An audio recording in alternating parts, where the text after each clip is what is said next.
Christmas morning, 2024. In the quiet Montana town of Billings, the snow lay soft and untouched, except for the flashing red and blue lights cutting through the dawn. Inside a small family home, a respected high school teacher lay dead in his bed, his body riddled with bullets. The call came from his 16-year-old daughter, her trembling voice telling dispatchers a story of an intruder, a break-in, and terror in the dark. But within days, that story began to unravel. Evidence started whispering a darker truth, a truth of secrets, obsession, and betrayal that no one could have imagined. Behind the image of a grieving daughter was a web of lies spun with chilling precision. What could drive a teenage girl to kill her own father on Christmas morning? Was it fear, love, manipulation, or something far more disturbing? This is the story of Emma Anderson, the case that shocked a nation, and the question that still haunts everyone who's heard it. Why did she do it? Before we dive in, make sure to hit like and subscribe if you're into deep-dive true crime stories that go beyond the headlines. Your support helps us keep uncovering the cases that deserve to be heard, and the truths buried beneath them. And hey, drop a comment below. What do you think could drive someone to commit the unthinkable? The world outside the Anderson house was still quietly stitched with snow when the call came, a thin ribbon of sound that would unravel everything the family had believed in. It was 6:27 a.m., December 25th, 2024. A time that would later be written into files, news feeds, and 1,000 stunned conversations. But in that first moment, it was only breath and a frantic voice. Someone broke in. My dad. He's been shot. 16-year-old Emma Anderson's words tumbled into the dispatcher's ear with the kind of raw-edged terror that makes even experienced responders sit up and listen hard. The sirens that followed carved their way through the snow, blue and red light cutting across the soft glow of Christmas bulbs still strung along the eaves. Inside the modest ranch-style home on Billings' west side, the living room still held the props of a family evening. A small tree with multicolored lights, cookies cooling under cling wrap, a plate with a half-eaten sugar cookie dusted with red and green sugar.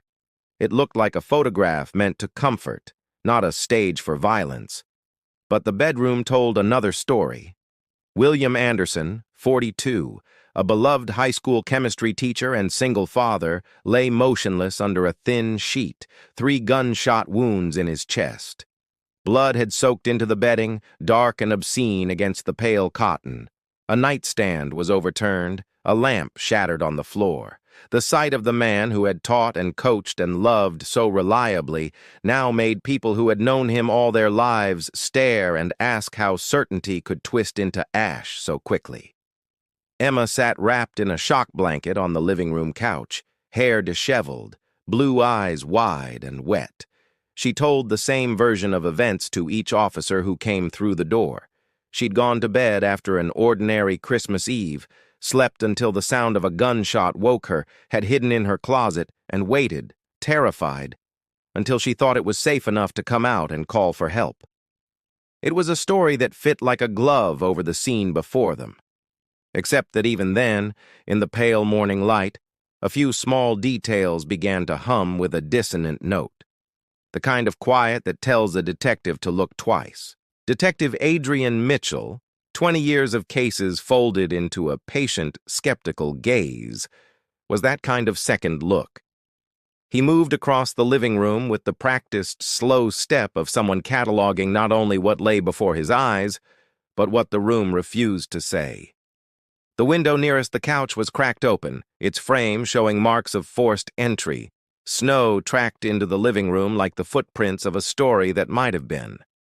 The initial comforting hypothesis, a random, violent break-in, anchored first responders and neighbors, and it made for simpler grief. People want stories that fit the shape of their fears, and a stranger in the night fits neatly into communal horror. Yet Mitchell noticed oddities. The house wasn't ransacked. Valuables sat untouched on shelves. The TV and jewelry remained in plain view.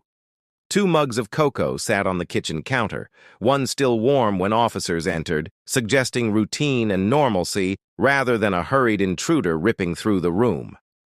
The gun, a Remington 700 hunting rifle, a piece of William's life outside town, a tool he used ethically and reluctantly to feed neighbors and teach his daughter about the outdoors, had been found partially buried in a snowdrift near the back fence. Its bolt had been wiped clean of prints, but later testing would retrieve skin cells embedded in the wood that matched Emma's DNA. The rifle required physical strength and familiarity to operate repeatedly with the speed and calm necessary to work the bolt between shots. Someone who truly panicked would be likely to fire once and flee. Someone who knew the weapon could do more would chamber rounds deliberately. For now, Mitchell kept the observation in his notebook and filed it away under questions. Because grief had to be respected and because for a parent of a murdered child, there is a dignity in listening first. But even as the neighbors left bouquets and posted candles on the Anderson porch, as the local news vans unspooled their cables and reporters leaned into microphones promising to tell the whole truth, there was an undercurrent in the house that refused to be named. Emma's voice at times sounded practiced, not fake, not flat, just too precise, the kind of cadence that suggested rehearsal rather than shock. Her eyes wet to the point of sorrow yet dry when lanes of interrogation cut too close to the truth. To anyone who loved a tidy explanation, she was a victim. To an investigator trained to read human seams, some threads were already loose and trailing. By midday, the fragile normalcy of a small Montana Christmas had been ruptured. The school where William taught began fielding calls from parents, colleagues gathered in the lounge and turned his office into a shrine, and students left handwritten cards on a makeshift memorial at the school gym, their messages torn and earnest. Mr. A made chem feel like magic. He changed my life. The funeral would later draw 800 mourners. For now, funeral plans were a luxury the family could not afford emotionally. The work of evidence proceeded. Detectives combed the house for anything microscopic, anything that might tell the story the witnesses could not. Blood spatter analysis suggested a sequence of shots. The first fired from the doorway while William lay asleep, subsequent shots at closer range as he woke and attempted to protect himself. Defensive wounds on his hands bore the tragic geometry of a man who had tried to push away violence. Shell casings told of deliberate reloading between shots. Yet those technicalities did more than document an act. They posed an existential question that would define the whole case. Who had the steadiness to perform such a thing in the house they shared? In the hours that followed, officers secured the crime scene, cataloged fibers, photographed the overturned furniture, and found one detail that would, days later, crack the entire facade. A bedroom light visible through a neighbor's doorbell camera, flicking on and off multiple times between the early morning hours. At first, the footage seemed to support Emma's timeline, motion in a house on a winter morning. But when the timestamps were compared to the coroner's initial assessment of time of death, a mismatch crawled into focus. William's body temperature and coagulation markers placed the killing somewhere between 4 and 5:30 a.m., yet the 911 call came at 6:27. Where, then, had Emma been in that lost hour? The question itself was a slow, terrible turning of a key in a lock, not yet clicked open, but its groans would become louder and louder. Sleep eluded the community, and patience frayed into suspicion as the investigation moved from the physical to the digital, from footprints to pixels. Detectives requested Emma's phone records and social media accounts, standard procedure in a modern homicide, and in this case, a decision that would pivot the case from tragedy to scandal to crime. The first pass through her phone revealed nothing dramatic. Selfies, playlists, the ordinary detritus of a 16-year-old's life. But after the techs cloned the device, delved into deleted messages and cached files, and cross-referenced timestamps with neighbor footage and Wi-Fi logs, a lattice of contradictions emerged. Deleted searches on her laptop showed queries like, "How long does gunshot residue last on skin?" and "How to make murder look like a break-in," conducted in the weeks before Christmas. GPS pings from her phone placed her moving through different parts of the house during the pre-dawn hours, a pattern that mirrored the flicker of the bedroom light on the Ring camera. Forensics returned with another blow. Gunshot residue tests on her hands were positive, concentrated in the pattern consistent with firing a rifle. Microscopic skin cells were found in the checkering of the rifle's stock, a match to Emma's DNA. The gun safe, supposedly secure, bore no signs of forced entry, yet its combination, as William's sister Catherine Walsh later explained in interviews, was Emma's birthday. The neatness of a life collapsed into a single, awful fact. The combination should have been private. As each piece slotted into place, the videos, the pings, the texts recovered from deleted folders, the swabs, the practice signatures found in a notebook, and an attempted bank transfer flagged by a fraud department.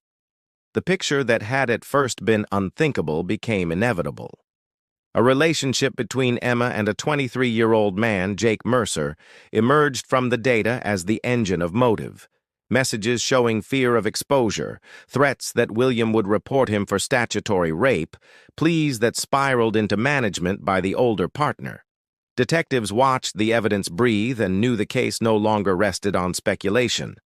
A daughter's 911 call that had first sounded like terror came to be heard as a practiced line in a script written to mislead. What had seemed like a Christmas miracle of love and family had very quickly become a study in secrecy, control, and the terrible mathematics of choices made in the dark. The town of Billings would prove to be the perfect audience, stunned, grieving, and hungry for a moral to bind the chaos. For Detective Mitchell, however, the day had become a slow, grim recognition that the worst crimes are rarely sudden.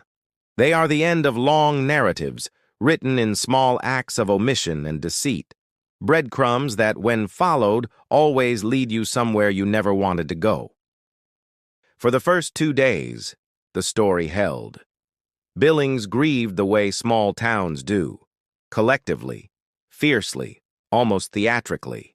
Candlelight vigils flickered on front porches. Teachers from Williams School left flowers at the Anderson mailbox. Classmates pressed handwritten cards through the slot, each one addressed to Emma. The local paper printed her photograph above the fold. "Brave teen survives holiday horror." Reporters called her the only witness. No one wanted to imagine that the girl who looked so breakable might have pulled the trigger herself. She spoke softly to the cameras, hands folded, hair unbrushed, saying she hoped the police would find the man who did this. But inside the station, reality was beginning to shed its disguise. The autopsy pinned William's time of death hours before Emma's emergency call. Gunshot residue swabs lit up under the lab's ultraviolet light like constellations. The house told a different truth than the one she'd scripted. When Mitchell replayed the 911 recording in his office, he noticed the pauses. 3 heartbeats between each statement, identical each time she told her story to the press. That kind of rhythm wasn't trauma. It was rehearsal. He remembered the cocoa mug on the counter, the lights that blinked from her window hours before dawn, the untouched jewelry box that no burglar had thought to open. The pattern whispered certainty.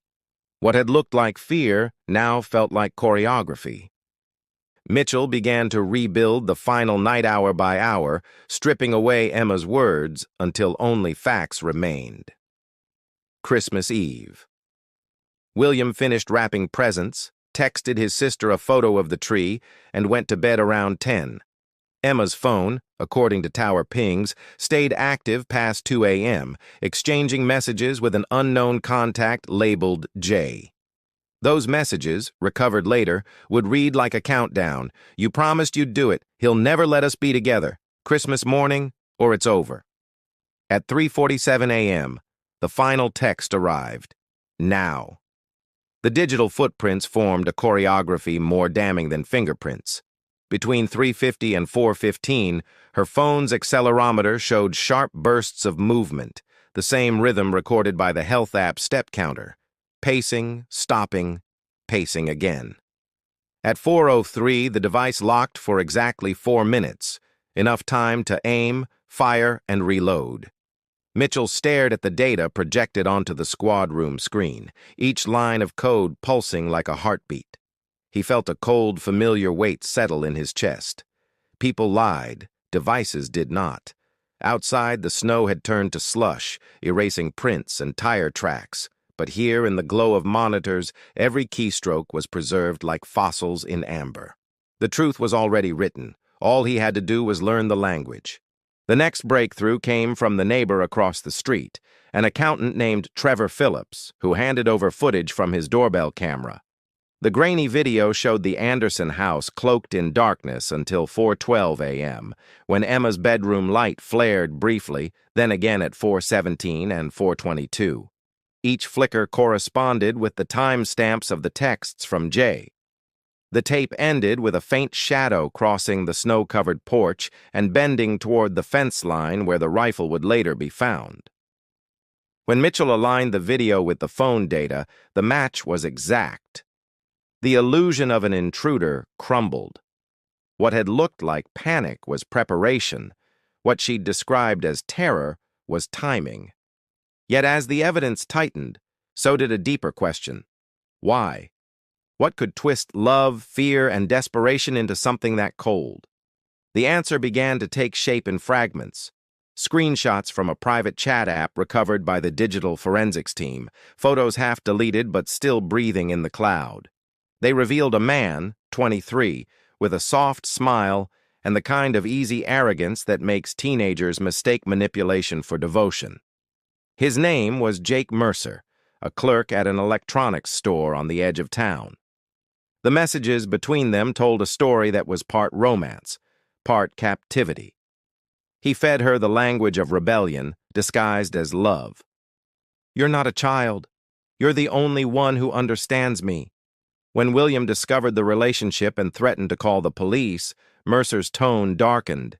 "If he destroys us, he deserves whatever happens." In those words, the seed of murder had already sprouted. Mitchell printed the transcripts and pinned them across his board until the wall became a map of intertwined lives. At the center sat a photograph of Emma at age 10, beaming beside her father at a science fair booth. Around it, newer photos, selfies, screen captures, fragments of messages, spiraled outward like a galaxy collapsing in on itself. The detective studied them in silence, feeling the strange blend of pity and fury that comes with understanding too late. This was not a story about a single shot fired in anger. It was about months of slow corrosion, the steady rewriting of truth until the impossible became inevitable. When he finally confronted Emma again, her mask slipped only once. He asked why she had waited an hour to call for help. She looked at him, eyes hollow, and said softly, "I didn't know what time it was." He believed that, for a moment. Guilt has no clock. It stretches time into something unrecognizable. But technology does keep time, and its precision left no room for doubt. The investigation that had begun with compassion now moved with the cold certainty of arithmetic. Every message, every search query, every step counted, each one shrinking the distance between innocence and intent. By New Year's Eve, the phrase, "the perfect lie," was scrawled across the whiteboard in the squad room. The irony wasn't lost on anyone.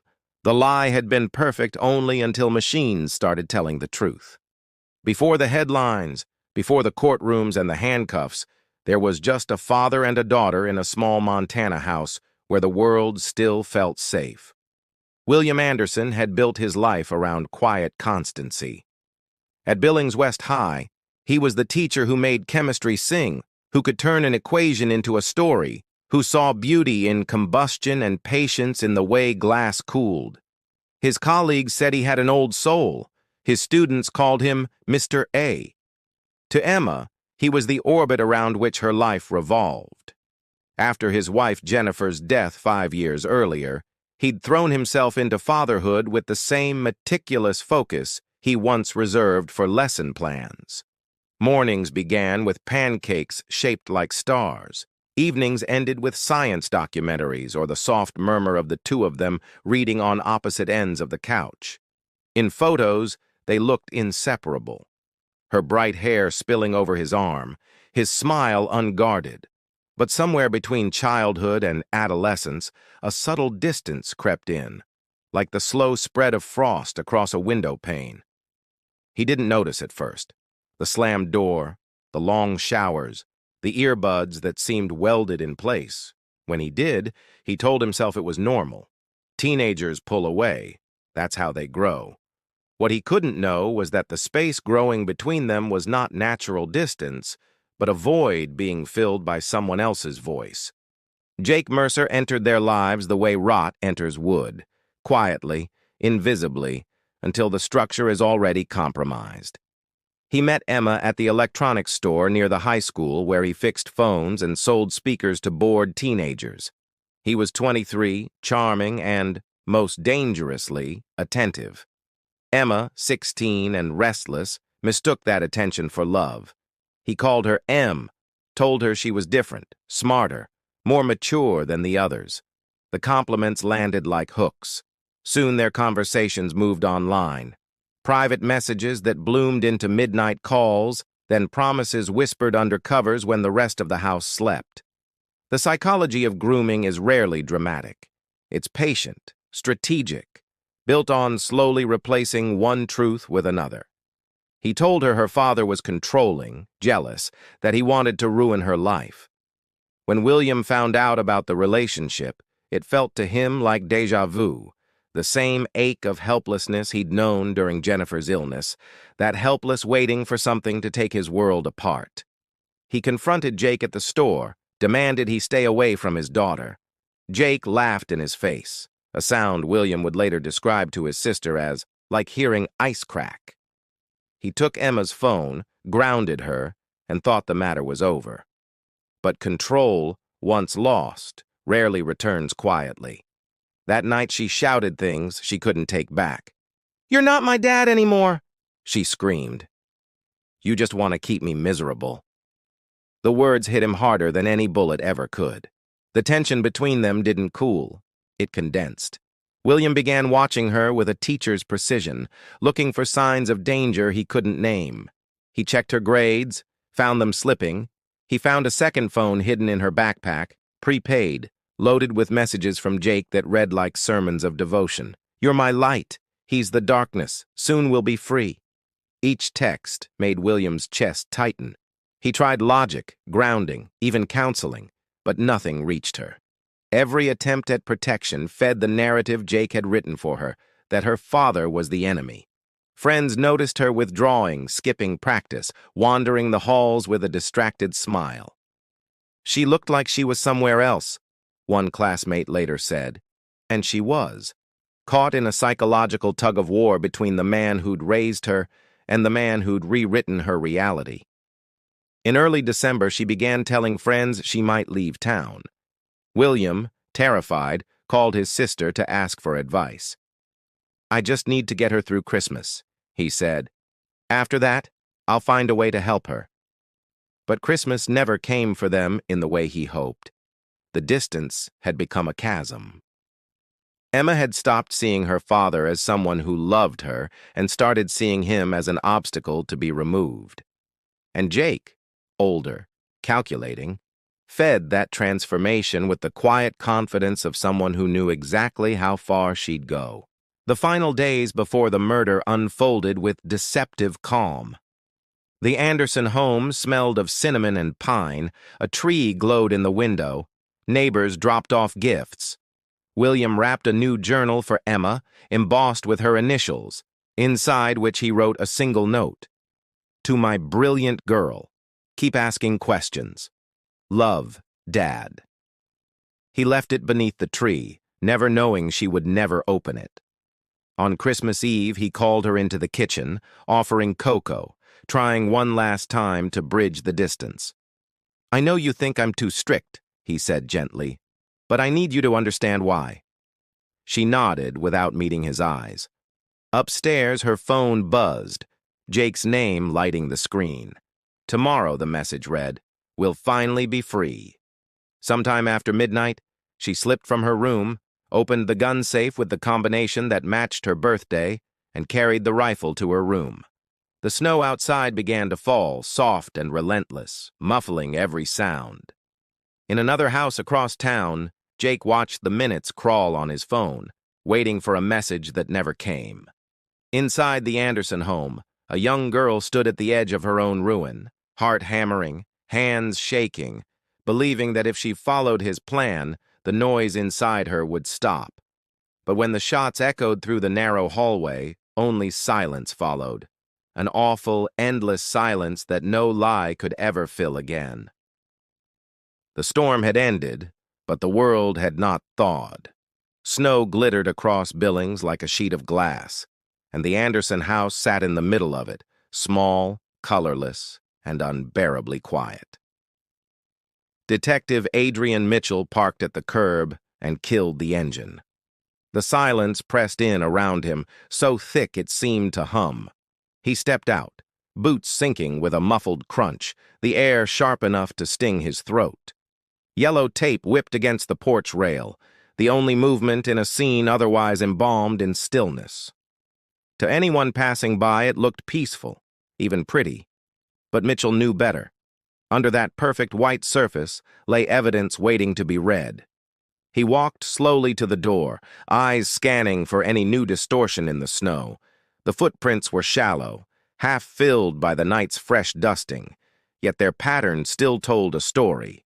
Light steps, no panic, no running. Whoever had moved through here had done so with purpose. Inside, the air smelled faintly of bleach and pine. The Christmas tree still blinked in the corner, its colored bulbs casting soft halos on the walls. That glow made the crime feel crueler, like laughter echoing through a graveyard. Mitchell pulled off his gloves, let the cold bite his hands awake, and began another slow circuit through the rooms he already knew too well. The forensic team had finished days ago, but Mitchell never trusted reports alone.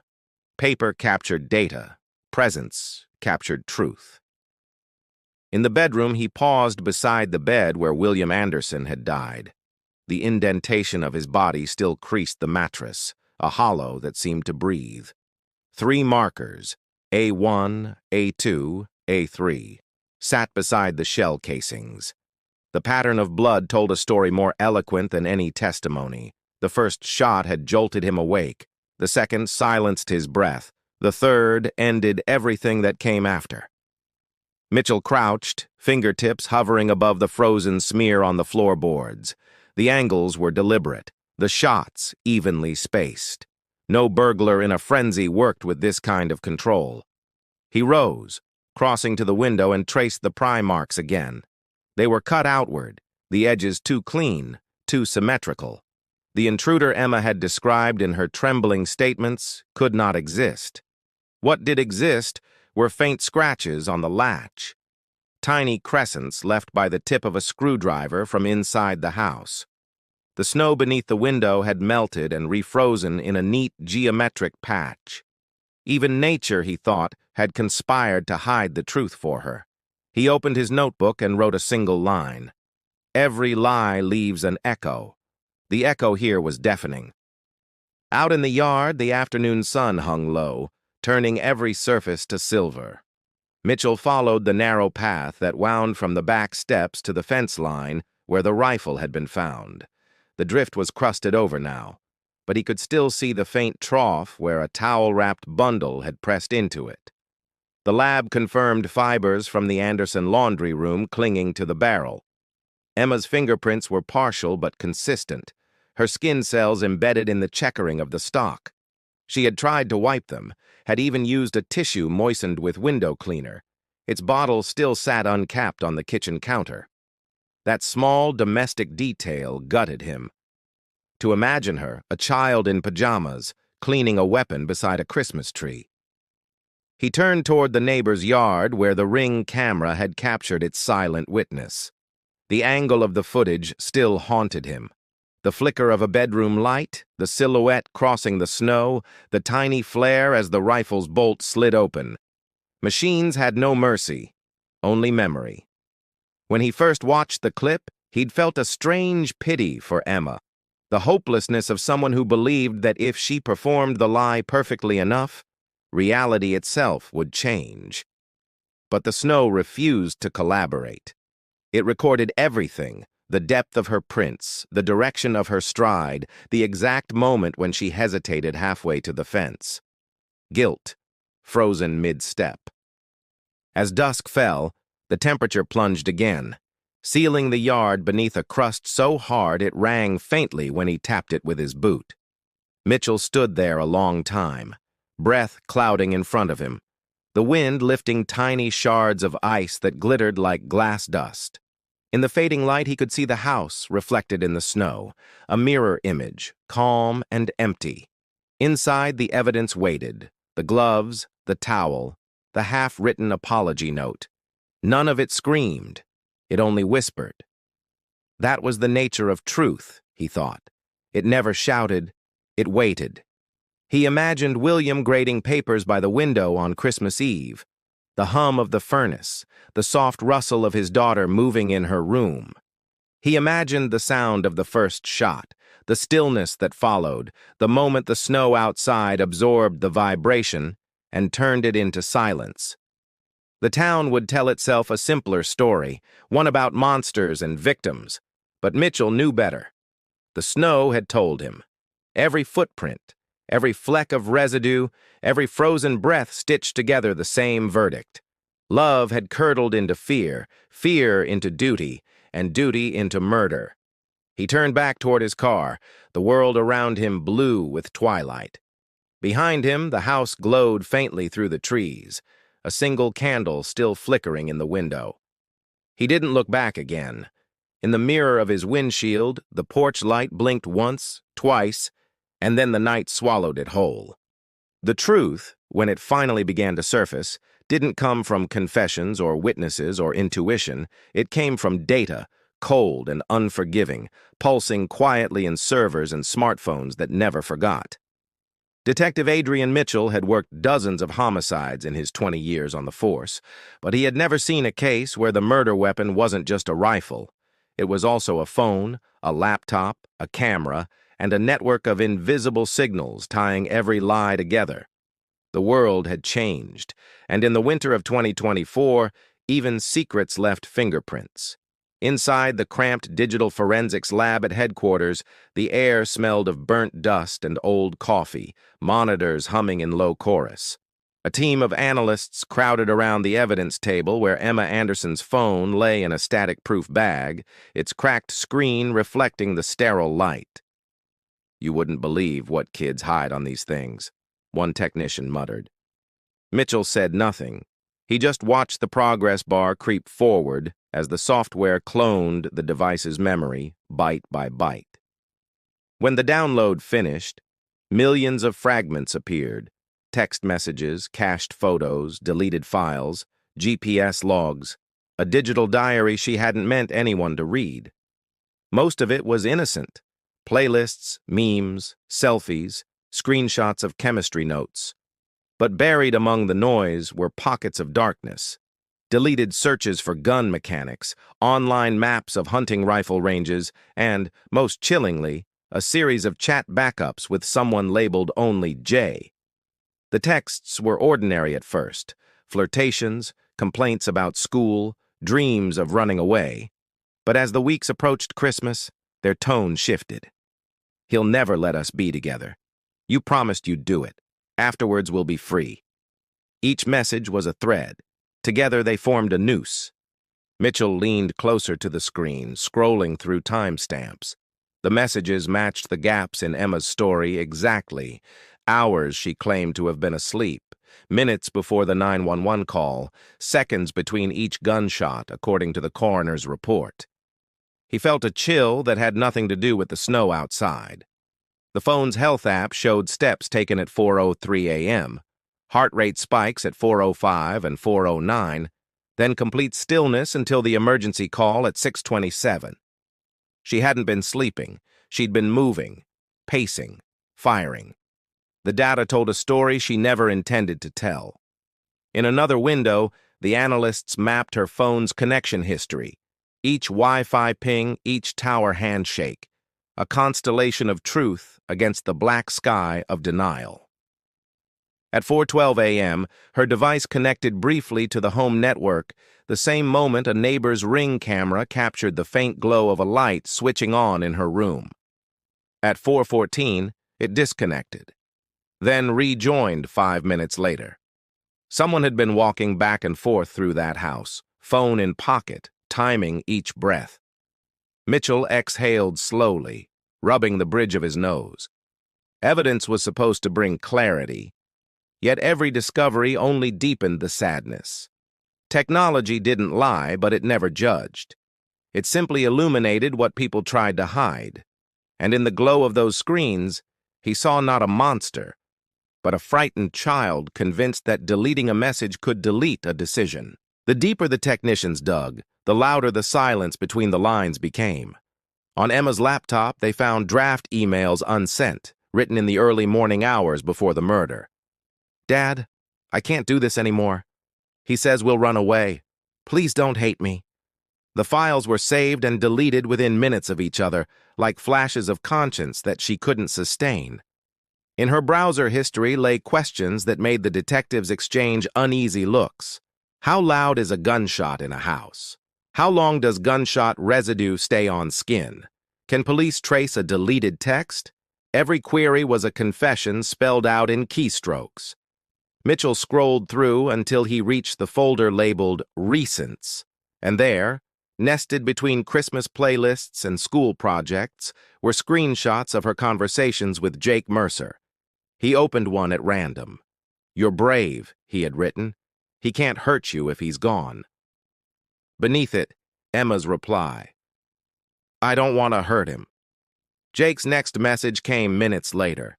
"Then you don't love me enough." The room seemed to shrink.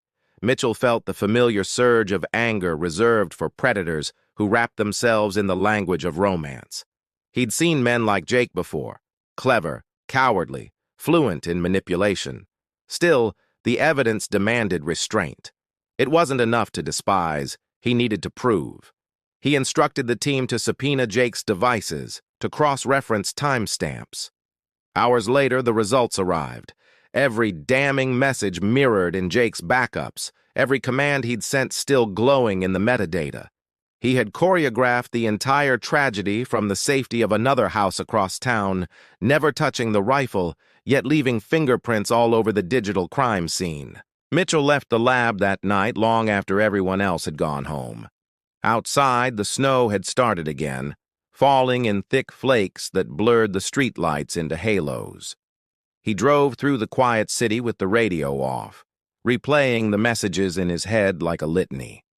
Each vibration of Emma's phone, each tap of her thumb, had been a step toward the moment when a trigger would break two lives at once. At a red light, he imagined the glow of her screen reflected in her eyes, the pulse of notifications syncing with the beating of her heart. Data made everything clinical, measurable, precise. But beneath the code, he sensed something raw, a rhythm of fear. Back at his apartment, he printed transcripts until his desk was covered in pages. He highlighted every line where Jake told her she was worthless without him, every moment she tried to pull away and was dragged back by guilt disguised as affection. The pattern was unmistakable. Coercion camouflaged as love, desperation wearing the scent of devotion. The next morning, he met with the district attorney to lay out the new evidence. The DA, a woman named Corinne Hale with eyes that missed nothing, read silently for several minutes before whispering, "He puppeteered her." Mitchell nodded. But the string still snapped in her hand. It was the cruel paradox. They could charge Jake as an accomplice, but Emma had still fired the gun. The digital footprint didn't absolve her. It only expanded the tragedy. When the warrants came through, detectives raided Jake Mercer's apartment. They found his phone hidden behind a radiator, battery removed but data intact. Inside were voice notes that turned Mitchell's stomach. Recordings of Jake coaching Emma through scenarios, telling her what to say if anyone questioned her. You were asleep. You heard a noise. Don't panic. Just remember you're the victim. The control was surgical. Forensic technicians also uncovered a shared cloud folder named Plans, where Jake had uploaded a diagram of the Anderson house, drawn crudely but accurate enough to mark the location of William's bedroom, the hallway, the back door. Alongside it sat photos of Emma holding the rifle, her face blurred as though he couldn't decide whether to hide her or display her. The timestamps placed those images 3 nights before Christmas. Mitchell stared at them in silence, a hand over his mouth. Each pixel felt like a confession written in light. Later, when he confronted Jake in the interrogation room, the young man smirked as though the detective were an audience member who had missed the point of the play. "You think I pulled the trigger?" Jake said, leaning back in his chair. "She made her own choices. Everyone's always trying to blame someone else." Mitchell wanted to reach across the table to shake the smug certainty from his face, but he didn't move. Instead, he slid the printed transcripts across the metal surface. "These are your words," he said, "your commands, your countdown." Jake's smile faltered for the first time. "They were just messages," he muttered. "Words can't kill people." Mitchell stood slowly, gathering the pages. "No," he said, "but they can make someone believe killing is the only way to be loved." That night, the press ran with the story. Digital Trail links older boyfriend to Christmas murder. News anchors called it a modern tragedy. Online commentators called it proof that technology was poison. But Mitchell saw something different. The screens weren't villains. They were mirrors. They didn't create the darkness. They reflected it. He thought of Emma again, now sitting in juvenile custody, cut off from the devices that had once been her lifeline. Somewhere in an evidence locker, her phone slept quietly, still holding the ghosts of every choice she'd made. If she ever saw it again, he wondered, would she recognize the girl who lived inside it? In the days that followed, the investigation became less about discovery and more about translation, turning data into motive, numbers into emotion. Mitchell built a timeline that spanned 3 walls of the squad room. Each line of string connected an electronic pulse to a human heartbeat. 3:46 a.m. Emma's laptop wakes. 3:49, Jake sends now. 3:53, the home router logs in. 4:02, the first shot. 6:27, the call. It was a symphony of inevitability. Every detective who walked into that room felt the same weight. This wasn't randomness. It was choreography. The more complete the timeline became, the harder it was to look at. A few officers started referring to it as the map of a mind breaking. When the case file was finally sealed, Mitchell sat alone beneath the hum of fluorescent lights and stared at the last entry, evidence logged, subject in custody. He thought of William Anderson's smile in those family photos, of the way students still left flowers outside the school gate, and of Emma's small, shaking hands in the booking room.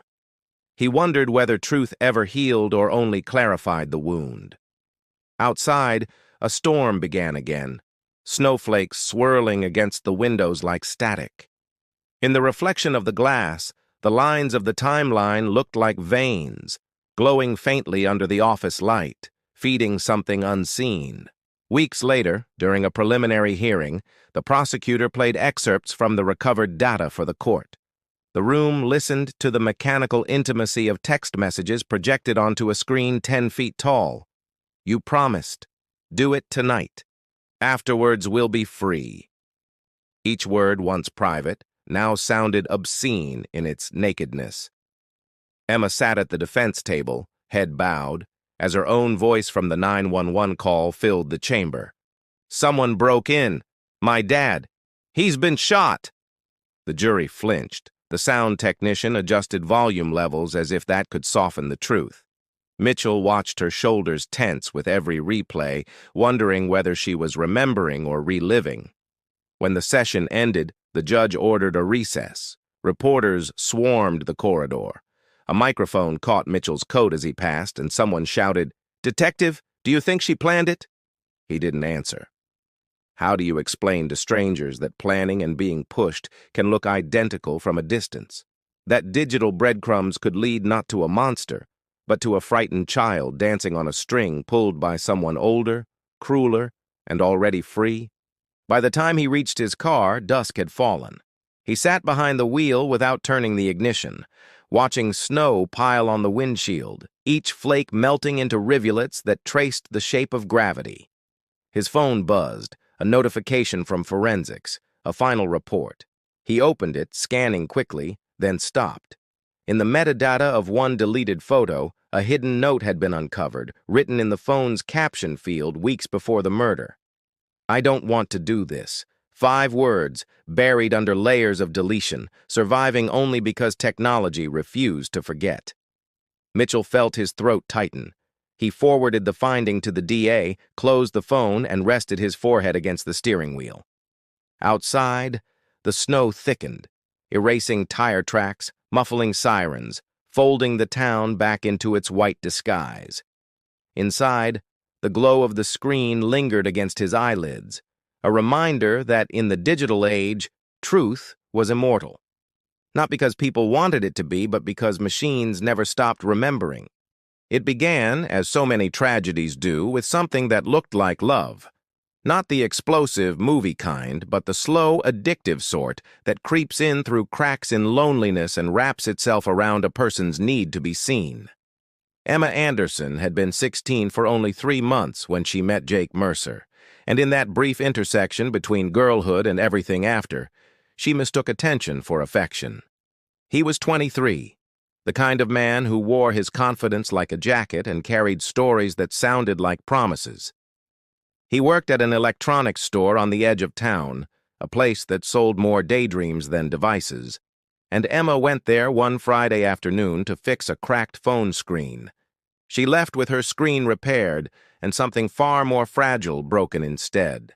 He called her Em within minutes, smiled like she was the first person who had ever understood him. He asked what music she liked, teased her gently about the doodles on her notebook. When she blushed, he laughed softly and said, "You've got a beautiful mind. You just don't know it yet." No one had ever said anything like that to her before. And for a girl whose world had narrowed to homework, grief, and the watchful eyes of a protective father, those words felt like sunlight after years of winter. At first it was innocent, or at least, it wore the costume of innocence. They exchanged playlists, memes, inside jokes. Jake made her laugh in ways her classmates never could. He seemed older but not old, reckless but safe, rebellious in a way that felt like freedom. The first time he asked for her number, she hesitated. He sensed it and turned the hesitation into a game.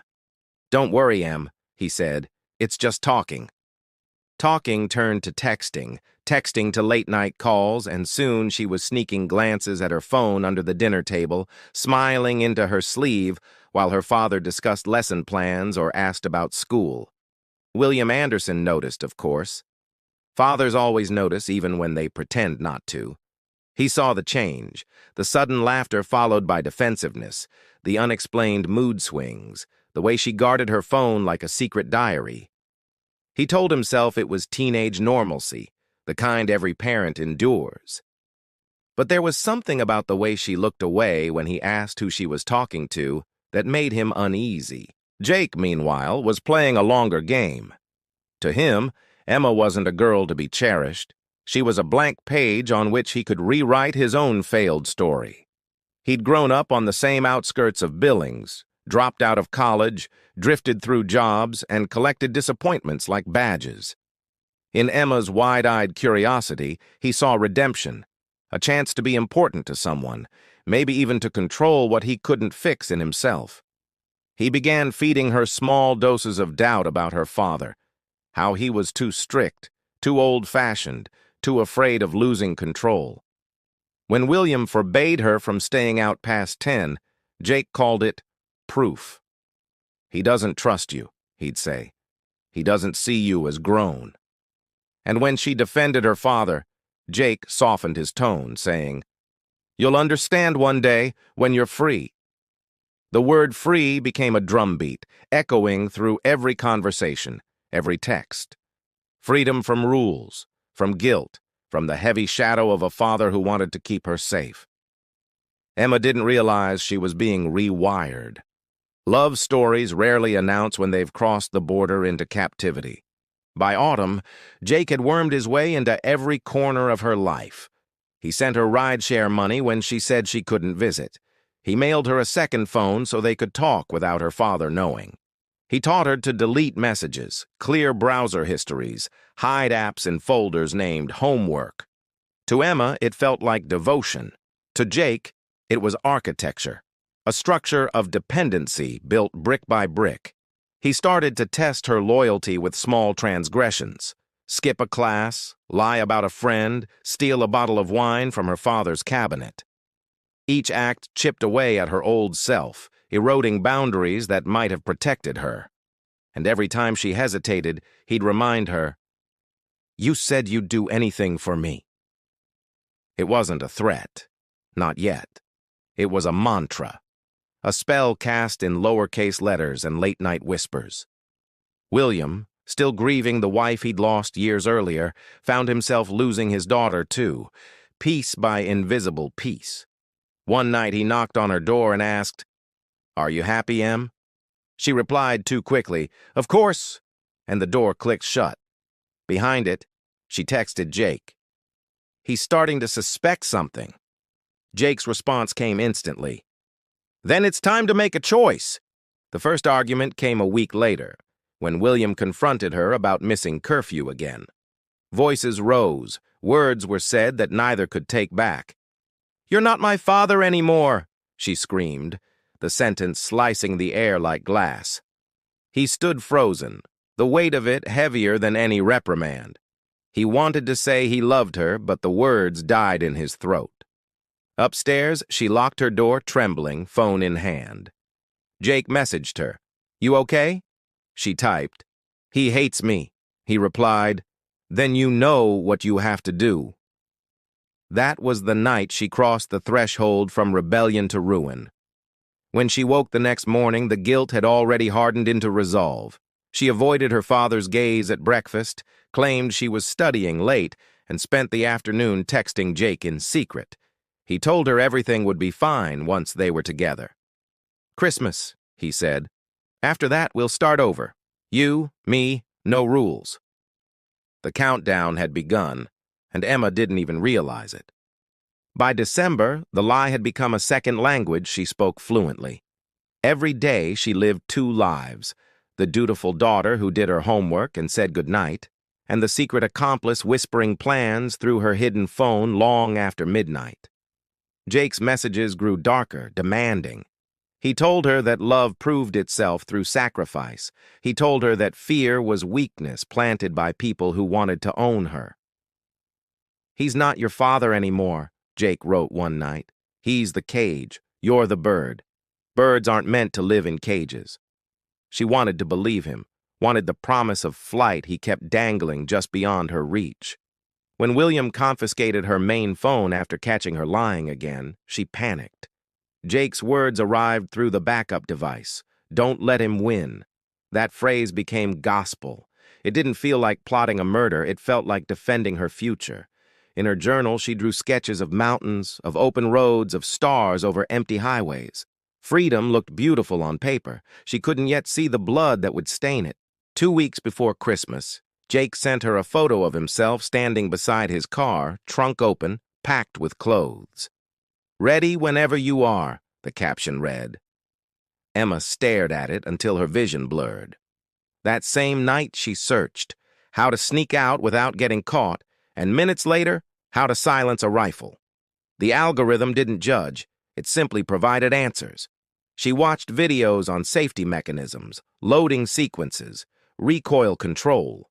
When William discovered the open laptop the next morning, he slammed it shut, heart pounding. He grounded her again, furious and frightened. "You think this is love?" he shouted. "He's using you!" The words bounced off her like pebbles against armor. She didn't see the man who'd raised her. She saw the enemy Jake had described. That night she packed a bag, hid it in her closet, and texted Jake. "I'm ready," he replied. "Then Christmas morning, when he's asleep. You'll never have to go back after that." She typed, "I'm scared." But he didn't answer. Hours passed. Finally, a single message arrived. "Don't disappoint me." It landed with the weight of a commandment. The next days moved like a dream, soft on the surface, sick underneath. William tried to make peace, stringing lights on the porch, baking cookies, pretending they were fine. Emma helped, smiling in all the right places, each moment feeling like theft. The night before Christmas, she stood at her window, watching snow fall under the streetlight. Her phone buzzed. "Tomorrow, we're free." She hid it under her pillow and lay awake, listening to the hum of the furnace, to her father moving in the room across the hall. She wondered if he would still love her after everything, if love could survive what she was about to do. Around 3 a.m., she crept downstairs, hands shaking, heart a drum in her chest. She opened the gun safe, using the code she'd known since childhood, her own birthday, and lifted the rifle. It was heavier than she expected, colder too, like holding a verdict. Upstairs, she hesitated at his door. He was snoring softly, the same sound that had once lulled her to sleep when she was small. For one terrible moment, she thought she might turn back. Then her phone vibrated once in her pocket, a message from Jake. Now. The vibration jolted her like a spark. What followed was mechanical, almost detached. The click of the safety, the metallic slide, the thunder that shattered everything she had been. Silence rushed in behind it, vast and merciless. In the hours after, she wandered the house as if walking through someone else's nightmare. The tree lights blinked on and off. The clock in the kitchen ticked too loudly. She washed her hands, changed her clothes, staged the window to look broken, and dialed 911 with fingers that barely obeyed her. When the dispatcher answered, she slipped into the voice Jake had taught her, the voice of the frightened daughter, the innocent witness. The lines came out smooth, rehearsed. "Someone broke in. My dad. He's been shot." Even as she spoke, part of her mind hovered above, watching, astonished at her own performance. When sirens began to wail in the distance, reality collapsed. She sank onto the couch, trembling, not from fear, but from the realization that Jake's promise of freedom had mutated into a prison far worse. He never showed up that morning. He didn't text, didn't call. His phone went dark. By the time police arrived, she understood the truth too late. She hadn't been chosen to be loved. She'd been chosen to be used. Weeks later, sitting in an interrogation room under the cold fluorescence, she replayed every message in her head. The detectives asked about motive, about planning, about Jake. She answered mechanically at first, then fell silent. "He said we'd be free," she whispered at last. Her voice cracked, not from guilt alone, but from the shattering of the illusion that had guided her. Detective Mitchell, standing behind the glass, watched her wipe her eyes and saw not a killer, but a girl still waiting for permission to wake up from the story she'd believed. The evidence on the screens would later tell everything, the GPS pings, the photos, the countdown texts, but none of it could capture that single quiet truth. Love in the wrong hands is just another weapon. Outside, snow began to fall again, soft and unending, covering the world in a white so bright it erased even its own shadows. The room was small, colorless, and mercilessly bright, the kind of light that stripped people of alibis. A camera blinked in the corner, its red eye pulsing like a heartbeat. Detective Adrian Mitchell sat at the metal table, elbows resting on a folder thick with evidence. Across from him, Emma Anderson folded her hands in her lap as if in prayer. For the first few minutes, no one spoke. Outside the one-way glass, two other officers watched silently, their faces pale in the sterile glow. On the wall hung a clock that ticked far too loud.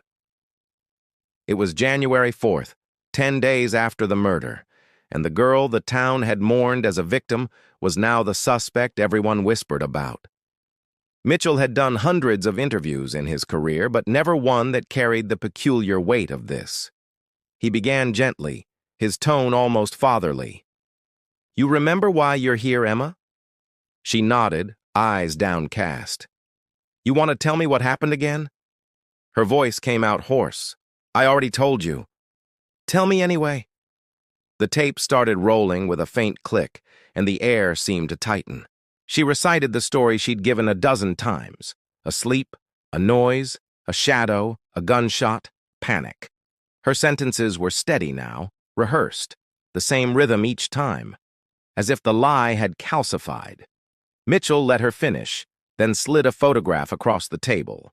The window frame, pried from the inside. "Looks different, doesn't it?" he said. She stared at it, lips parting but no words forming. He added another photo, footprints leading from the house to the fence. "Small prints, Emma. Size 6 boots. Yours." Still, she said nothing. The silence was not defiance. It was retreat.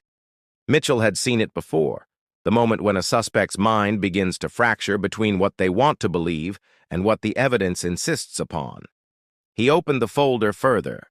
The phone transcripts, the texts from Jake Mercer, the timeline built from pings and videos.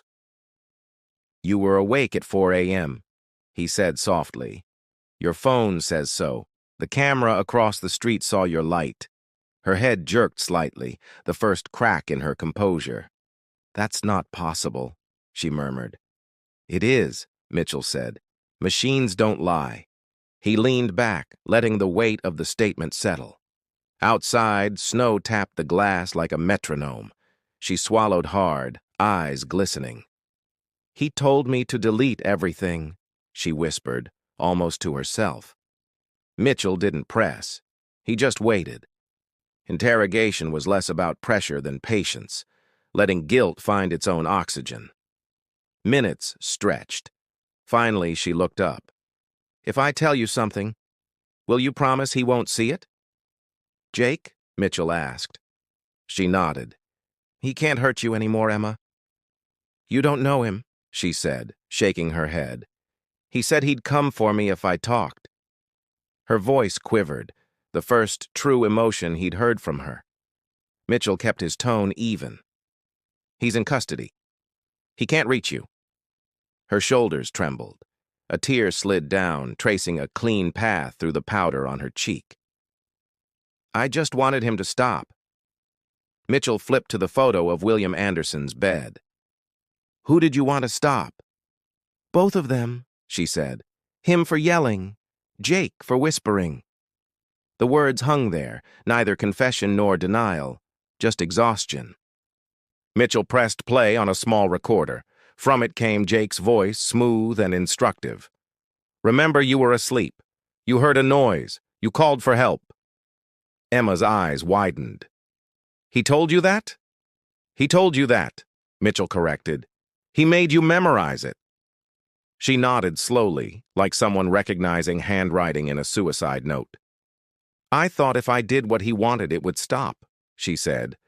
"The noise in my head, the feeling that I was trapped." She rubbed her wrists where invisible cuffs still seemed to bite. "He said we'd be free." Mitchell leaned forward. "Free how?" She hesitated, then whispered, "If Dad was gone." The room exhaled a long, silent breath. Outside the glass, one officer muttered, "There it is." Mitchell didn't move. "Did you pull the trigger, Emma?" She looked straight at him for the first time. Her eyes were hollow, ancient. "He told me to aim for the heart," she said. "I thought it would be quick." The confession landed softly, almost tenderly, and for a moment Mitchell forgot procedure. He just saw a child who had traded her innocence for someone else's approval. Mitchell let the words settle in the air until even the clock on the wall seemed to pause between ticks. The camera's red light blinked, capturing the silence as evidence. Then he spoke quietly, almost kindly. "Tell me what happened after." Emma's hands trembled on the table. "I didn't feel anything at first," she said. "It was just quiet, like the world turned off." She stared down at her reflection in the metal surface. "Then I heard the tree lights clicking. That's when I knew it was real." She described moving through the house, setting the stage Jake had told her to create, opening the window, scattering snow, rehearsing the 911 lines until they sounded frightened enough. "I thought I was saving him," she whispered, meaning Jake, meaning herself. "But when the sirens came, I realized I'd just built another cage." Mitchell's pen hovered above his pad. He didn't write. There was nothing left to note that the cameras hadn't already immortalized. "Why didn't you run?" he asked. She gave a brittle laugh. "Where would I go? He stopped texting the second I did it, like I'd finished my part in his story." Tears rolled soundlessly down her face. "I waited for him to come, but he never did.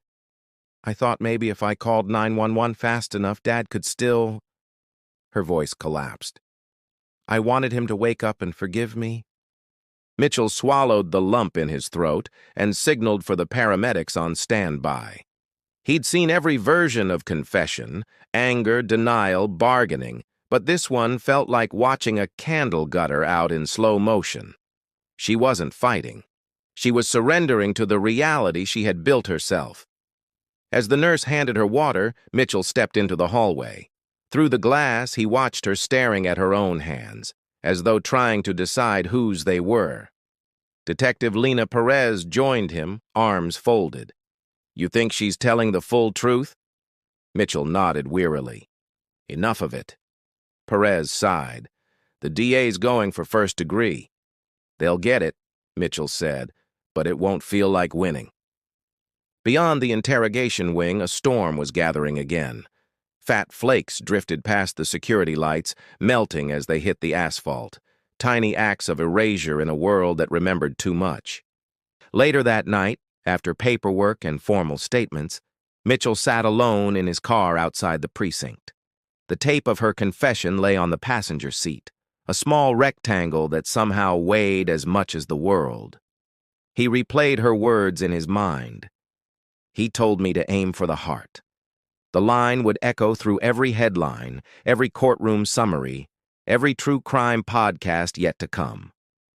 But what would never make it into the transcripts was the tremor in her voice, the almost childlike disbelief that she'd done the thing she described. He wondered if Jake's name still lived somewhere inside her as a ghost she couldn't exorcise. In the distance, the siren of another patrol car cut through the snow, fading into the sprawl of town lights. Mitchell started the engine and pulled into the street, but halfway home he detoured to the river that bordered the city. Ice had begun to crust along the banks, cracking softly under its own weight. He parked, stepped out, and stood by the water until his breath turned to mist. For the first time in weeks, he allowed himself to grieve, not just for William or for Emma, but for the truth itself, which could expose everything except how to heal. 2 days later, the confession video was released to the prosecution. The district attorney watched it in her office with the blinds drawn, the only light coming from the screen. When Emma finally said the words, "I shot him," Corinne Hale pressed her palms to her eyes. She had children of her own. She wondered if a single bad love, given enough time and pressure, could twist anyone into something unrecognizable. Down the hall, Mitchell filed the last of the reports. Case number 24-3315. Homicide, William Anderson. Status, closed. Yet as he sealed the folder, he knew the story would keep unspooling in his head. The snow, the rifle, the girl whispering freedom into a phone.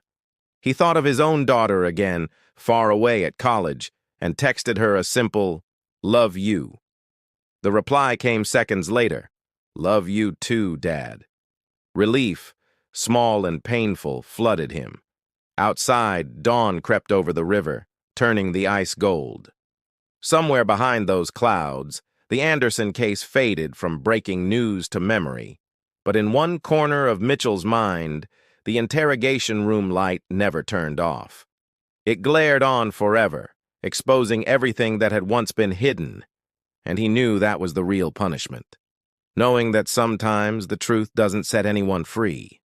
The courthouse in downtown Billings looked more like a church than a place where lives were weighed and broken. Its stone columns rose against the pale winter sky, and every morning reporters gathered on the steps as if waiting for revelation. Inside, the air smelled of paper and coffee and tension. When Emma Anderson was led in on the first day of her trial, shackled at the wrists, a hush moved through the gallery. She looked smaller than anyone remembered, her hair cropped short now, her prison uniform a dull gray that erased any trace of the high school girl she had once been. Across the aisle sat William Anderson's sister, clutching a tissue that had long since shredded in her hand.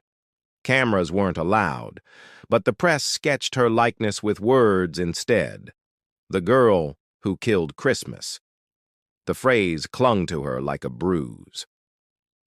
Detective Mitchell took a seat behind the prosecution table, not because he needed to testify that day, but because he couldn't let go yet. He had promised himself to see this through, to watch the story he'd uncovered become the story the world believed. The prosecution opened with precision, their tone cool and devastating. Corinne Hale, the district attorney, stood before the jury and spoke without raising her voice. "This case," she said, "is not about a child's mistake. It is about premeditation, manipulation, and the deliberate taking of a life." Her words echoed softly through the room, the rhythm of a metronome marking guilt. She walked them through the evidence, the texts, the timestamps, the deleted files resurrected by forensics. Every sentence was a nail hammered into the coffin of innocence. On the defense side, Emma's attorney, a weary public defender named Daniel Price, sat scribbling notes on yellow paper that trembled slightly in his hands.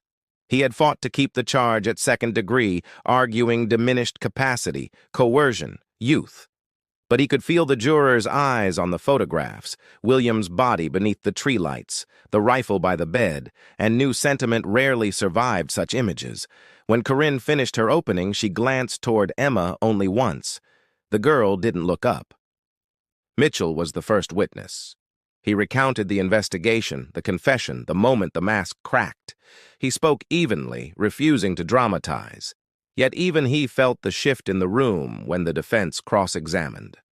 Price asked him whether he believed Emma had been brainwashed. "I believe," Mitchell said after a pause, "that she was convinced she had no other choice."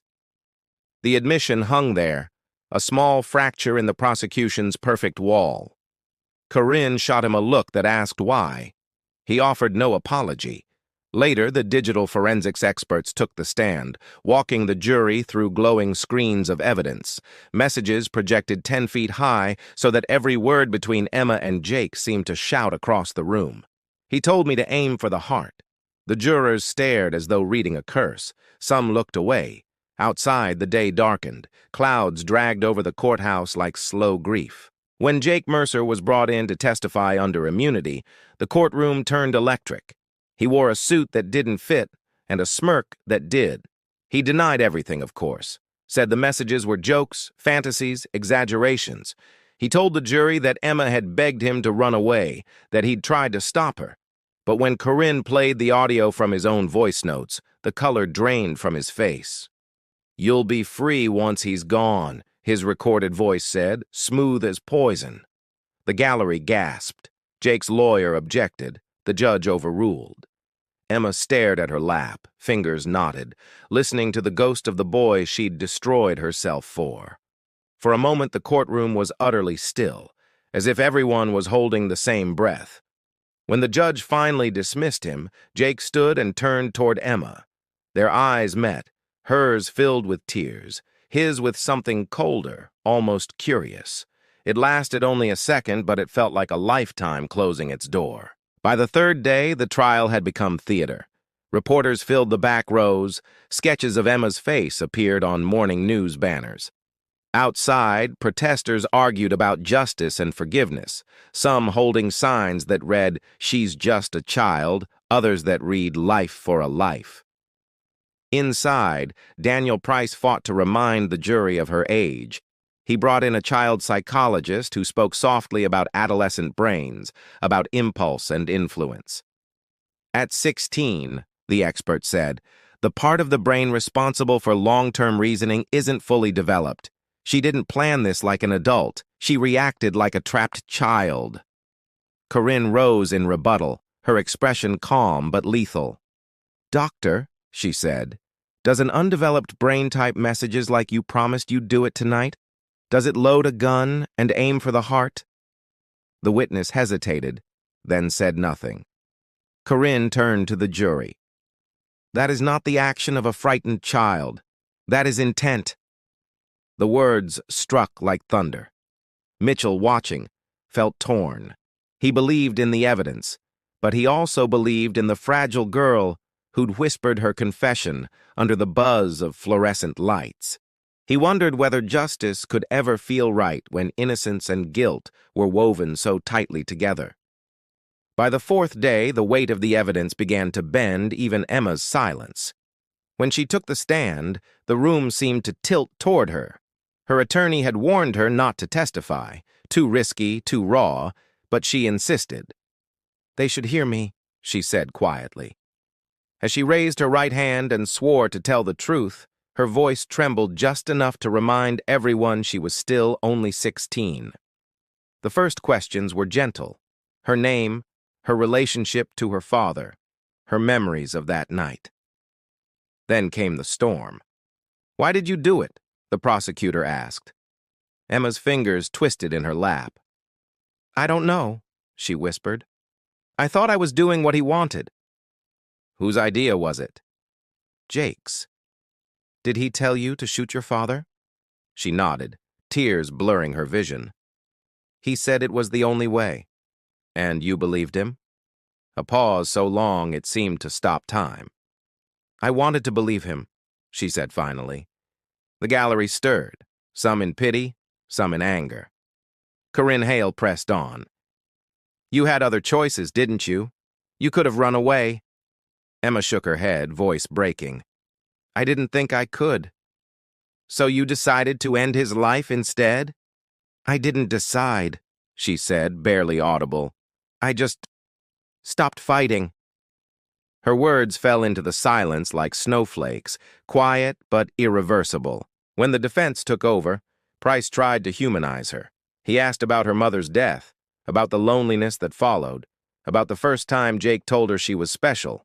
As Emma spoke, the mask that had protected her since her arrest began to slip. She wasn't the monster painted by headlines. She was a teenager whose need for love had been turned against her. She described the guilt that haunted her dreams, how she still heard her father's voice calling her name. The jurors watched her crumble in real time, and for a fleeting moment, empathy flickered where condemnation had burned. But empathy, Mitchell knew, rarely survived closing arguments. When it came time for summations, Corinne stood tall before the jury, her words cutting through the courtroom's stale air. "This case is not about heartbreak," she said. "It's about responsibility. William Anderson is dead because his daughter pulled the trigger. Whatever pain she felt, whatever manipulation she endured, it does not erase that truth." She paused, letting the gravity settle. Justice cannot be selective. It cannot depend on age or tears. Then she pointed toward the defense table, where Emma sat motionless. "She made a choice that ended a man's life, and for that, she must face the consequences."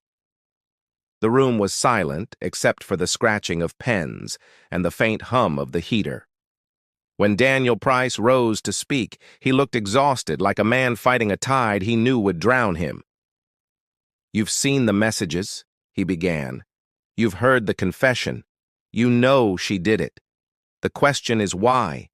Ask yourselves what kind of 16-year-old plans a murder, or what kind of man convinces her to. She's not a monster. She's a mirror reflecting every adult who failed her. His voice cracked then, raw and unscripted.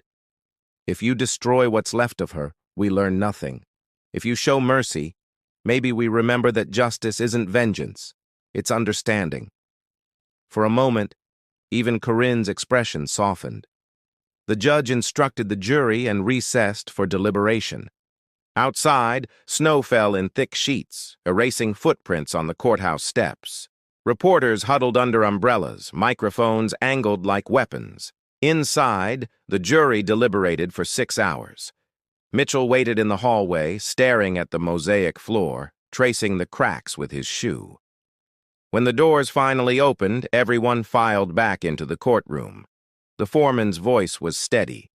"We, the jury, find the defendant, Emma Anderson, guilty of murder in the first degree."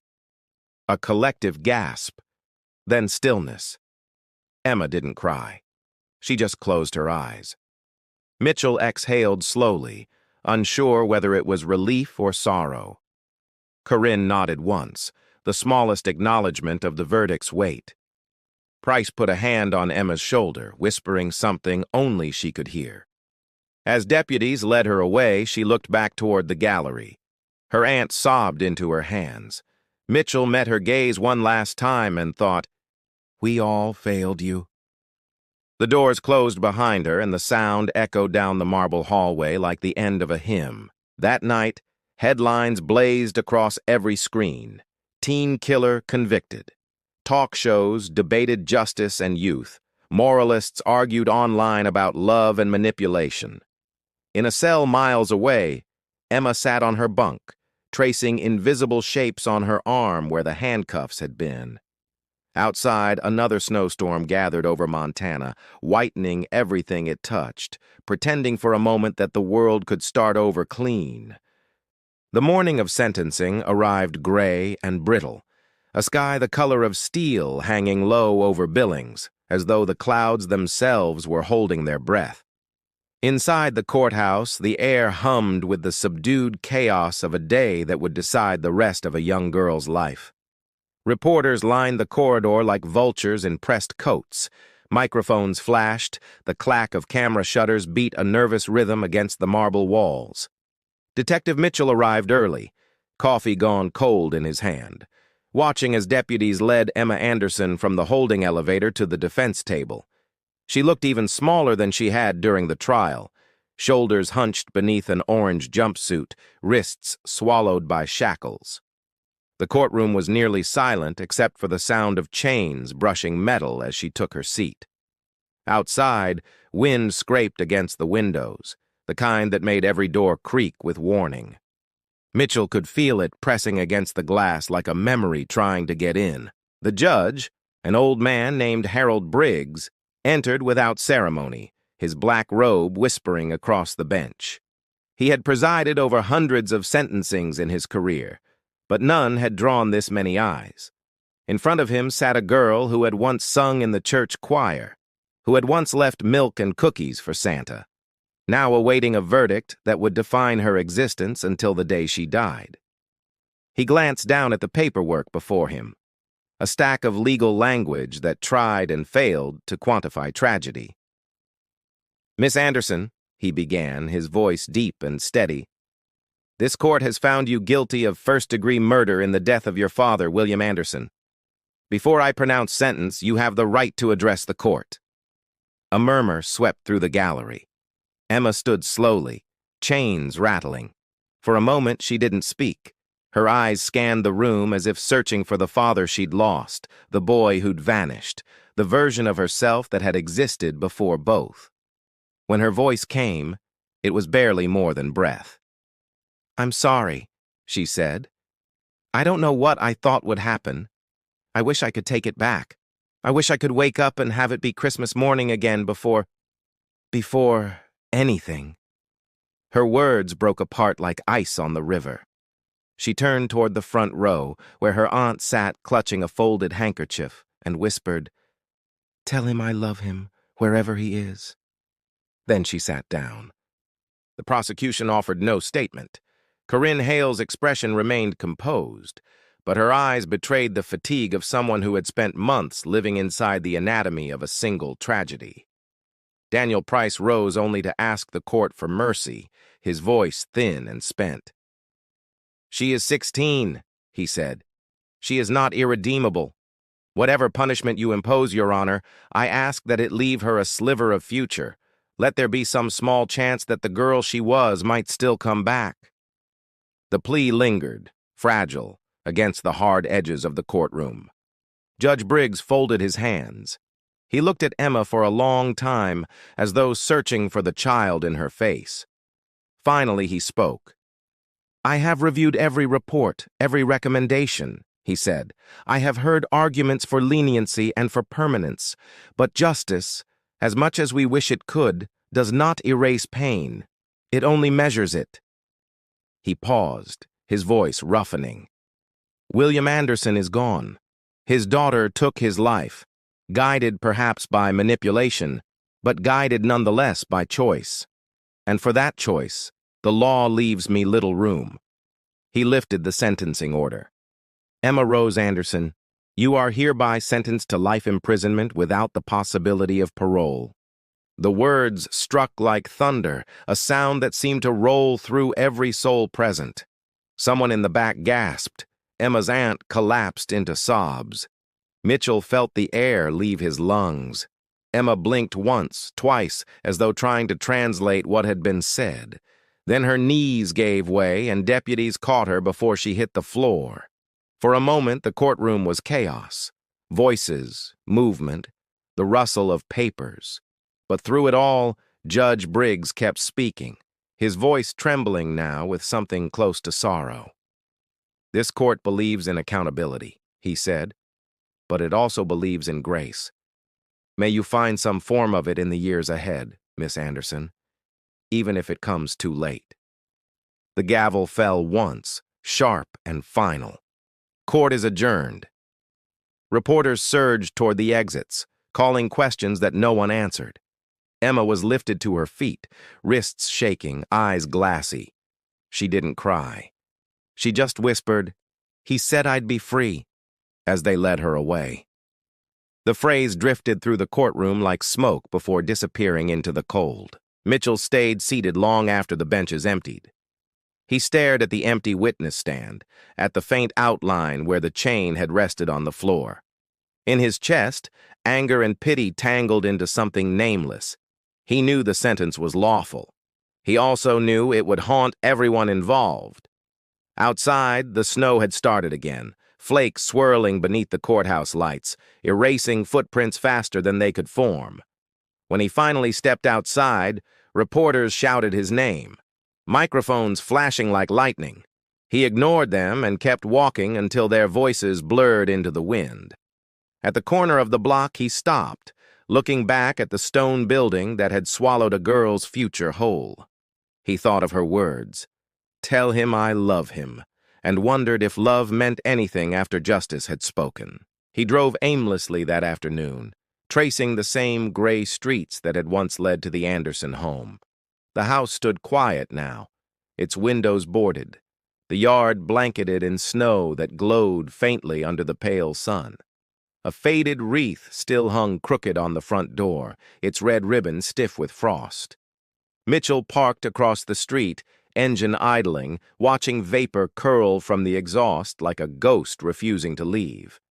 He remembered walking up those steps weeks earlier, flashlight cutting through the darkness, the smell of pine and cordite still clinging to the air. It had felt then like entering a nightmare frozen in place. A tree blinking softly beside a lifeless body, gifts unopened, stockings drooping from the mantel. Now the house was only a shell, a crime scene turned artifact. He got out, snow crunching beneath his boots, and stood at the gate. Across the road, a neighbor peeked from behind a curtain, wary of the stranger who couldn't let go. He almost smiled at the irony. Everyone else could move on.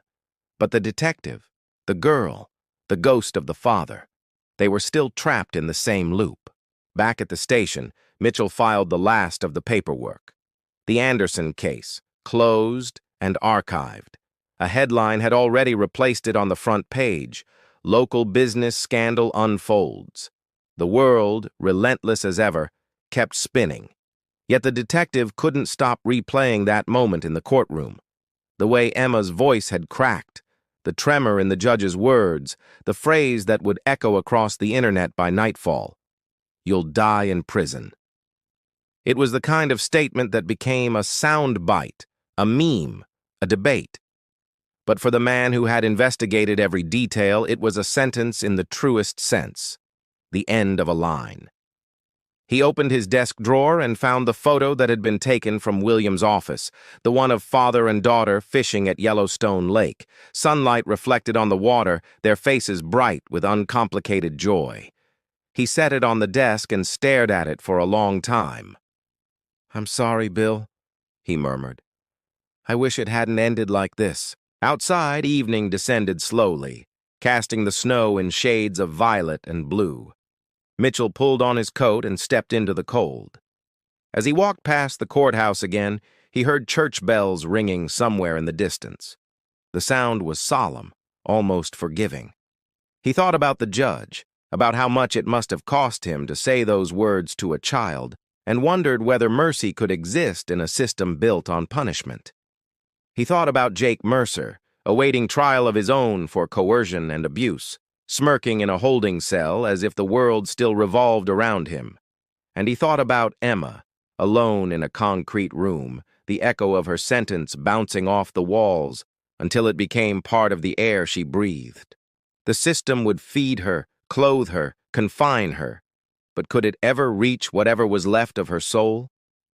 Mitchell found himself driving again, this time without knowing where.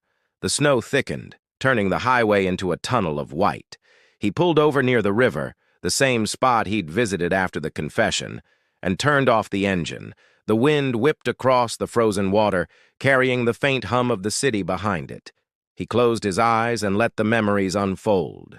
The phone buzzing with deleted messages, the tears on Emma's cheeks, the lifeless quiet of that house. He had always believed that truth brought closure. Now he wasn't so sure. Truth had brought justice, yes, but it had also brought a grief that felt endless.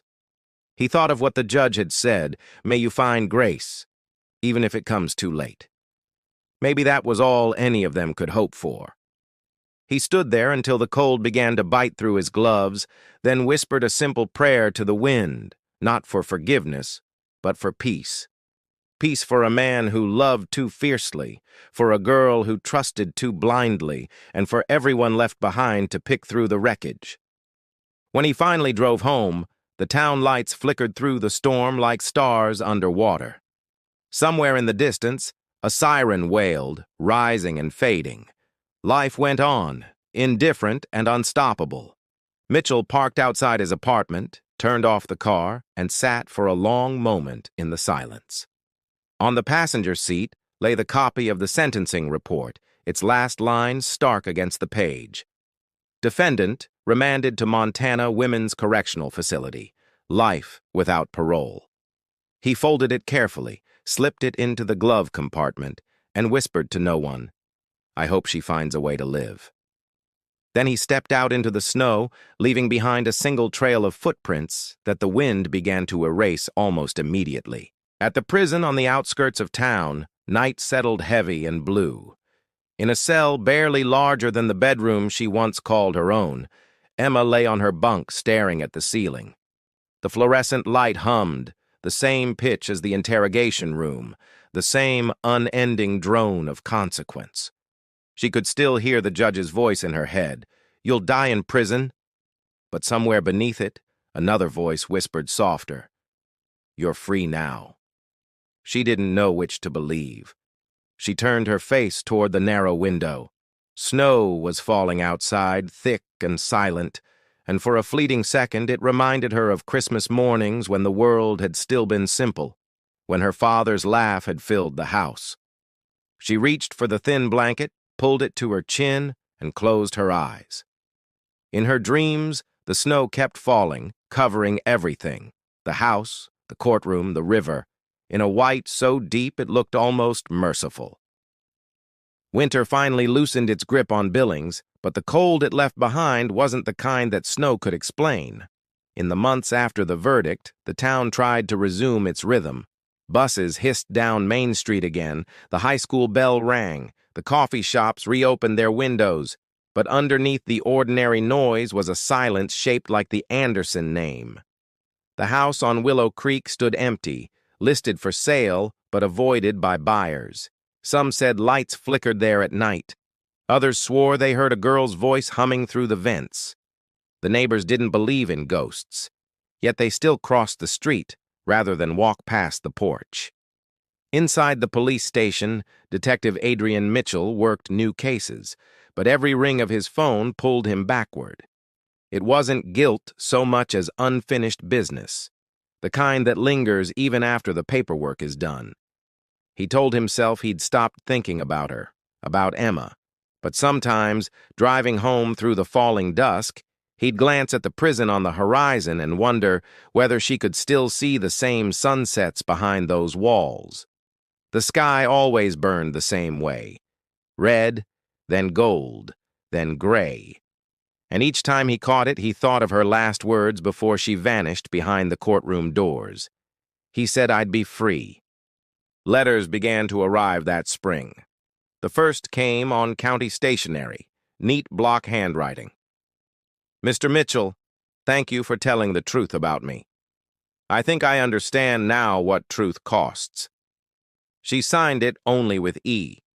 He read it 3 times before locking it in his drawer. More followed. Small, halting reflections about books she was reading, about classes the prison offered, about the way snow looked through the bars of her window. There was no plea for sympathy, only observation, as if she were documenting a life in exile. He answered once, keeping his tone formal. "Keep learning. The past doesn't have to be the whole story." After that, he didn't write again, but the letters kept coming for nearly a year. Each one softened the edges of the case in his mind until the facts began to feel like relics. The gun, the phone, the transcript. What survived were the faces. William's laugh frozen in photographs, Emma's eyes the moment she realized freedom was just another word for loss. The newspapers had moved on to newer scandals, yet every Christmas the story resurfaced in online forums, retold by strangers who spoke with certainty about people they'd never met. She deserved it. She was a victim. He manipulated her. She knew exactly what she was doing. Mitchell stopped reading after a while. Truth, he realized, was not something people wanted. They wanted narrative. And the cleaner it looked, the easier it was to sleep at night. The years rolled on, slow and deliberate. Jake Mercer's trial ended in a 10-year sentence for coercion and endangerment, a punishment that felt both too heavy and too light.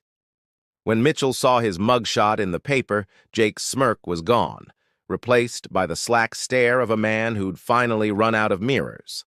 Emma's aunt visited the prison twice a year, bringing photographs of family gatherings she thought Emma should see.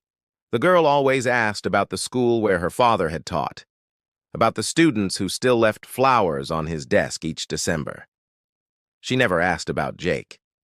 Inside her cell, she painted murals of rivers, of snowy roads disappearing into light. The chaplain said she hardly spoke but listened carefully when others prayed. In one of her last letters, she wrote, "Sometimes I dream he forgives me. Sometimes I dream I wake up, and none of this ever happened. But the snow is always there, like it's trying to tell me something." Mitchell read that line over and over until he could hear the rhythm of it in his sleep. He wanted to believe forgiveness was possible, but every winter he found himself back at the same riverbank, watching the ice drift, wondering what kind of grace could live in a world like this. By the 5th year, the Anderson case had become something like folklore, told in podcasts, whispered by true crime hosts who pronounced her name as if tasting tragedy. They spoke of Emma Anderson as both villain and victim, of her father as both hero and ghost, and of Detective Mitchell as the man who uncovered a crime but never quite escaped it. He retired early, trading police reports for long walks and quiet mornings. Some nights he still woke to the imagined ring of his phone, to the flash of camera lights, to the echo of a gunshot that didn't belong to him but lived in his memory anyway. The department held a small farewell dinner in his honor. Someone toasted him as a man who brought truth to light, and he smiled politely while thinking that truth was never light. It was a weight you carried long after the applause stopped. When the speeches ended, he drove alone to the river. The ice was gone now, the current quick and cold, swollen with meltwater. On the far bank, the willows were budding, the first hint of spring. He took a folded envelope from his coat pocket, the last of Emma's letters, and read it one final time under the fading sun. "Dear Detective Mitchell," it began, "you once told me the past doesn't have to be the whole story. I'm trying to believe that. I work in the library now. They let me help the new girls learn to read. Sometimes I see the way they look at the world, still thinking they have time, and I want to tell them to run from anything that calls itself love too soon. I don't. I just hand them another book. The chaplain says forgiveness is a choice, but I think it's more like a direction. You keep walking toward it, even if you never get there. I still dream of snow. I think it's my father's way of visiting." Mitchell folded the paper, placed it on the water, and watched it drift away until the current swallowed it whole. He stood there for a long time, listening to the rush of the river, until the world around him felt quiet again. In that moment, he realized closure wasn't an ending, but an acceptance, that some stories don't finish. They just echo. The echo, he knew, was what people mistook for peace. At the prison, the seasons continued to turn in their unhurried rhythm. Emma's hair turned darker, her voice steadier. She taught other inmates to paint, to read, to write. On the wall above her bunk hung one of her own paintings, a tree at dawn, its branches bare but shining with frost. Each Christmas, she lit a small paper candle made from the scraps of old books, and as the guards did their rounds, she whispered a single line, "Merry Christmas, Dad." It was both prayer and apology, both goodbye and hope. The guards didn't hear, but the wind outside the bars carried it through the yard, out over the snow-covered fields, across the river where a retired detective stood each year on that same night, eyes lifted toward the same sky. That winter, Billings was blanketed once more in snow so heavy it muffled every sound. From the town's edge, the courthouse lights glowed faintly through the storm, and for a heartbeat the whole city seemed frozen in stillness, as if remembering. A father, a daughter, a man chasing truth, a town chasing meaning, all their stories woven into one long exhale of forgiveness. The wind rose, scattering flakes like ash and light together. Somewhere a church bell rang midnight, and for the first time in years, Mitchell allowed himself to believe that maybe, beneath all the grief and noise, redemption didn't arrive like thunder. It fell quietly, like snow.